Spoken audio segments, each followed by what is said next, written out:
Rais wa Tanzania na Amiri Jeshi Mkuu Dr. Samia Suluhu Hassan ameomba wanajeshi kujipanga kuelekea uchaguzi wa serikali za mitaa mwaka huu na uchaguzi mkuu mwakani ili kukabiliana na chochote kile kinachoweza kujitokeza.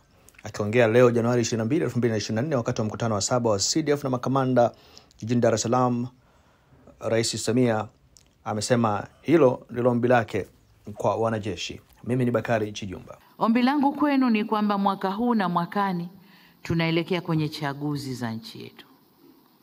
Na hapa ndipo usalama mkubwa ndani ya nchi unapotakiwa kuangaliwa kwa ukaribu zaidi. Kwa niwaombe sana Jeshi la Wananchi wa Tanzania kwenye kamandi zenu tofauti kujipanga kwa ajili hii.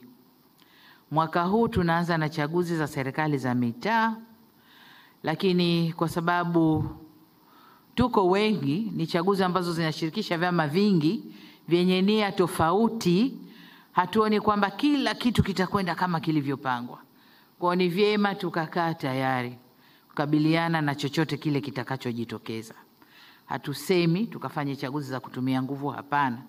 Taratibu, sheria na miongozo ya chaguzi zitafuatwa, lakini jeshi na vikosi vyote vya ulinzi na usalama vikae tayari kukabiliana na hali yoyote itakayojitokeza.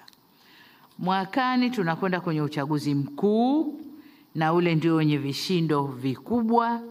Basi nikasema nitoe tu taarifa na kuwaweka alert kwamba hayo mambo yanakwenda kutokea, na jeshi tuna mchango mkubwa kwenye hayo, hatuna budi kujiweka tayari.